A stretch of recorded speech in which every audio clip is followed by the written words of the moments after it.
Welcome back. All right, so we're going to talk about the New Jersey Devils today. This is a season that it's going to be interesting to see. Did they make that move up? Did they not?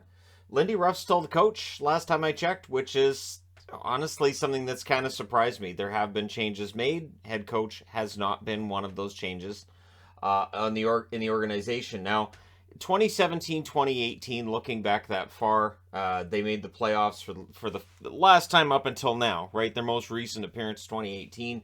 They finished 44, 29, and 9, and it was a remarkable finish to a season. It was NJD versus everybody on every review that I did that year. They finished 14th in goals for, 17th in goals against. They lost in the first round, but the optimism was there for the first time in a while. 2018, 2019 put that out. 31, 41, and 10 was their record. 26th both in goals for and goals against in the NHL. 2019, 2020, it doesn't really get much better. They're 28, 29, and 12. 25th in goals for, 29th in goals against. The 2020-2021 season, the record actually dips down further. 19, 30, and 7. 26th in goals for, 28th in goals against.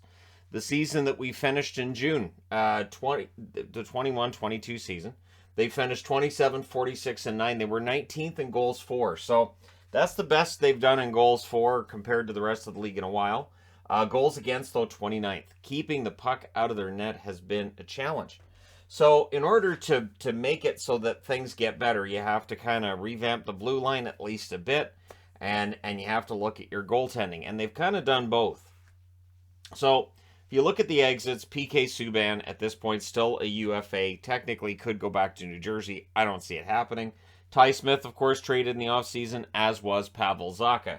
There were rumors about Zacha being on the block for quite some time, so that finally happened. New faces, well, they got Haula in the deal for Zacha. They also added Andre Palat, which is, again, it's one of those under-the-radar moves that I'm sure there will be people watching this that say, right, Palat's a devil.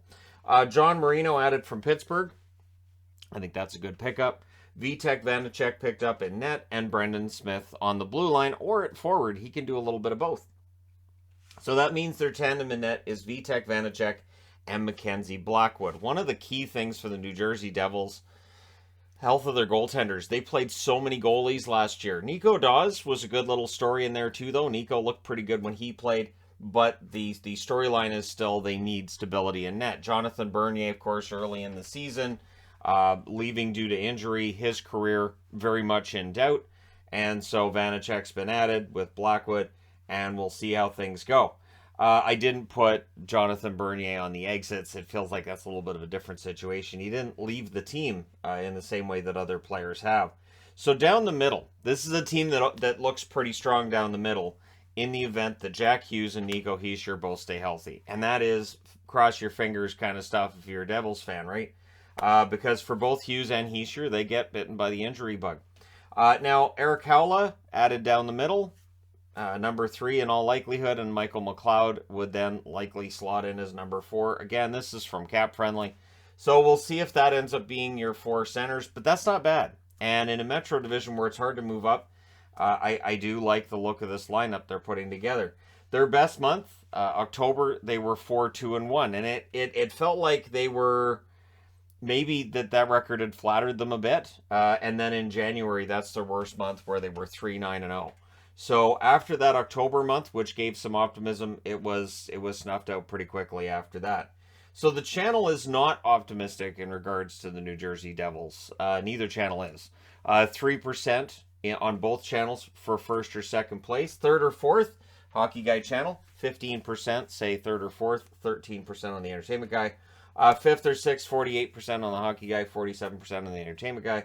Seventh or eighth, 35% on the main channel, 38% on the second, 9,500 plus votes on the main channel, 825 on the other. So the numbers line up pretty well. That means that 16% on one, 18% on the other. So you know what, this team could be top 4. I will say this: New Jersey has all the makings of a team that could make a sudden jump in the standings. Those are really hard to predict. Those are very, very difficult to predict. Their Stanley Cup odds, which is again from Covers.com, Odd Sharks down. I saw Covers.com actually gets them from DraftKings, and the odds right now are at plus 5,000 for New Jersey. So they're not great. They're not at the bottom. The plus 100,000s are still Chicago and Arizona, even on DraftKings is plus 100,000, but plus 5,000 for New Jersey. So it's not anywhere near as bad as Chicago and Arizona.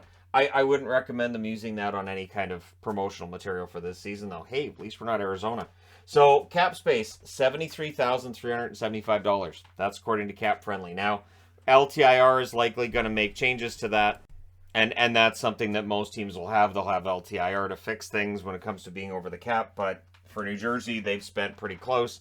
We'll see how it pays off for them. Their top four on the blue line, Ryan Graves, good season for him, I thought, last year. Damon Severson, a divisive figure among New Jersey fans. Jonas Siegenthaler really came into his own this past season, and now he's being paid like it. And Dougie Hamilton, who missed 20 games this past season. So again, and this is pretty common. The teams that finish outside the playoffs, the injuries stand out more because they don't really have the depth to cover for them. And so it can just really snowball quickly that you lose a key guy and suddenly you've lost 3 or 4 games in a row. So breakthrough candidates, I went with Dawson Mercer as an obvious one. I think that most would pick Dawson Mercer as a likely breakout candidate for them. But I'm also putting Alexander Holtz up there. Yep, I still think that if Holtz can make this team out of camp, he could score some points, he could score some goals. This is clearly a team that could use some goals, and Holtz is able to produce them. He hasn't showed it at the NHL level yet, but his career is still very young. Lindy Ruff, as I said, the coach. General manager Tom Fitzgerald. I've liked some of the things Tom has done. We'll see how they pan out. Their leaders in goals this past season. Remember, this is a team that was goal challenged. Jesper Bratt and Jack Hughes, both with 26 goals. Yegor Sharangovich with 24. Those are 3 pretty good players. Those are 3 pretty young players as well. And in the assist department, Jesper Bratt with 47 and Nico Hischier with 39. So strong numbers, young players leading the way, and I think it bodes well for the future for the New Jersey Devils. So is this the year that future starts to show what it can do? It's possible. It is absolutely possible. Special teams this past year, their power play was a problem, 15.6%. Their penalty kill was pretty good, 80.2%. So where they're at with the cap, of course, is an issue. There are some expiring contracts here. Thomas Tatar, who did not, I think, have like a huge bounce back. I thought his season was kind of iffy in parts, right? Andreas Janssen, or Johnson, whatever you want to call him, he had some good and bad in this past season as well. Miles Wood is looking to be healthy. He only played a couple of games this past year.